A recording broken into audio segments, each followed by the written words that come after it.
Hello everyone. इससे पहले हमने पढ़ा था थ्री किंगडम क्लासिफिकेशन, लेकिन थ्री किंगडम क्लासिफिकेशन में क्या था, कुछ मिस्टेक थी। जैसे क्या था, इसमें क्या रखा गया था, दो ग्रुप बनाए गए थे हैकल के द्वारा, प्लांटी और एनिमेलिया। इसके अलावा एक और बनाया गया था जिसे कहा गया था प्रोटिस्टा। लेकिन प्रोटिस्टा में क्या किया था उन्होंने, यूनिसेलुलर प्रोकैरियोट्स और यूनिसेलुलर यूकैरियोट्स को एक साथ रख दिया था, जबकि प्रोकैरियोट्स और यूकैरियोट्स तो एक साथ नहीं हो सकते। इसीलिए क्या आया आगे चल करके फोर किंगडम क्लासिफिकेशन। इसमें क्या किया गया था, ये कॉपलैंड के द्वारा दिया गया था। इसमें जो प्लांटी, एनिमेलिया और प्रोटिस्टा के अलावा एक और ग्रुप बनाया गया जिसे कहा गया मोनेरा। प्रोटिस्टा में रखा गया यूनिसेलुलर यूकैरियोट्स और मोनेरा में क्या रखा गया, यूनिसेलुलर प्रोकैरियोट्स। ठीक है, अब ये दोनों क्या हो गए थे, अलग अलग हो गए थे। लेकिन इसके बाद भी क्या आया, फाइव किंगडम क्लासिफिकेशन आया जो बहुत फेमस हुआ, और ये दिया था R.H. व्हिटेकर के द्वारा। इन्होंने क्या किया था, प्रोटिस्टा, प्लांटी, एनिमेलिया और मोनेरा के अलावा एक और ग्रुप दिया जिसे क्या कहा गया, फंजाई कहा गया। और इनका मेन जो बेसिस था क्लासिफिकेशन का वो था मोड ऑफ न्यूट्रिशन, कि न्यूट्रिशन के बेस पे सबको डिफ्रेंशिएट किया। और क्राइटेरिया थे इनकी क्लासिफिकेशन के, जैसे कि सेल स्ट्रक्चर कैसा है, बॉडी ऑर्गेनाइजेशन कैसा है, रिप्रोडक्शन किस तरह से होता है, और मेन बेसिस वही था कि न्यूट्रिशन किस प्रकार से होता है। पांचवा था कि फाइलोजेनेटिक या इवोल्यूशनरी रिलेशनशिप, की कौन किस तरह से किसी प्लांट का डेवलपमेंट किस तरह से हुआ है। उसके बाद आता है सिक्स किंगडम क्लासिफिकेशन। जो R.H. व्हिटेकर ने क्लासिफिकेशन किया था, उन्होंने किया था किसके बेस पे, सेल टाइप के बेस पे, सेल वॉल के बेस पे, न्यूक्लियर मेम्ब्रेन के बेस पे, बॉडी ऑर्गेनाइजेशन के बेस पे, और पांचवा मोड ऑफ न्यूट्रिशन जो मेन था वो ये था। ठीक है, इन्होंने किस में डिवाइड किया था, मोनेरा में, प्रोटिस्टा में, फंजाई में, प्लांटी में और एनिमेलिया में। ठीक है, इस सबसे पहले सेल टाइप देख लेते हैं। सेल टाइप मोनेरा कैसी होती है, जो बैक्टीरिया होते हैं वो क्या होते हैं, प्रोकैरियोट्स होते हैं, इनमें क्या होता है। और आगे जो प्रोटिस्टा होते हैं वो क्या होते हैं, यूकैरियोट्स होते हैं, फंजाई भी यूकैरियोट्स होते हैं, प्लांटी यूकैरियोट्स और एनिमेलिया यूकैरियोट्स।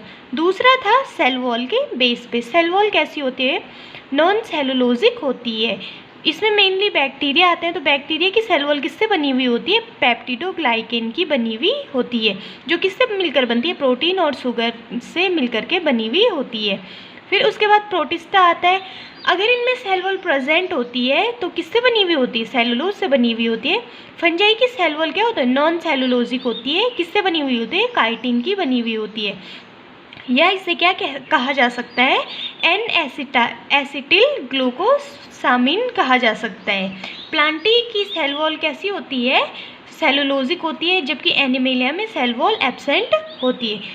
तीसरा बेस था इनका न्यूक्लियर मेम्ब्रेन का।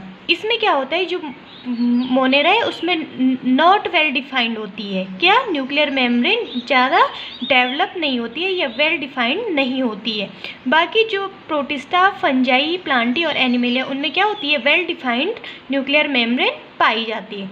उसके बाद आता है बॉडी ऑर्गेनाइजेशन, कि उनका बॉडी ऑर्गेनाइजेशन किस प्रकार का है। जो मोनेरा है उसमें आता है सेलुलर में मेनली कौन से आते हैं, यूनिसेलुलर आते हैं। प्रोटिस्टा में भी सेलुलर आते हैं और यूनिसेलुलर आते हैं।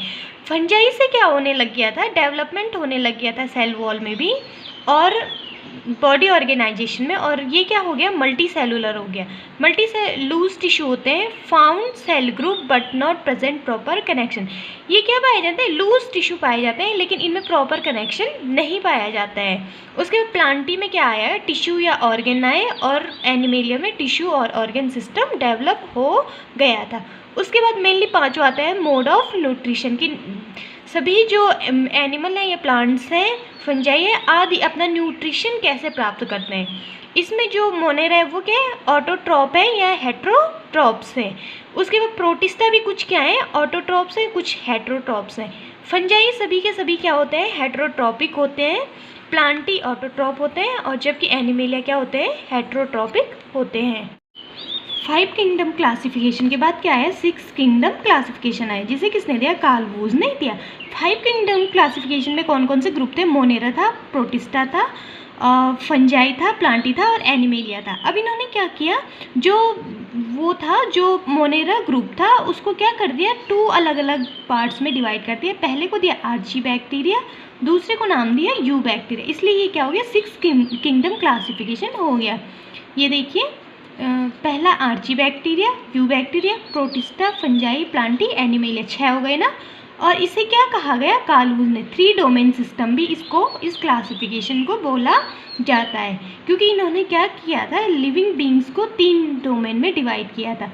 पहला था archae it include kingdom archaebacteria, दूसरा था बैक्टीरिया जिसमें क्या आया यू बैक्टीरिया है, और तीसरा है यूकैरिया। यूकैरिया में कौन कौन सा है प्रोटिस्टा, फंजाई, प्लांटी और एनिमेलिया, इनको किस में रख दिया इन्होंने यूकैरिया में रख दिया।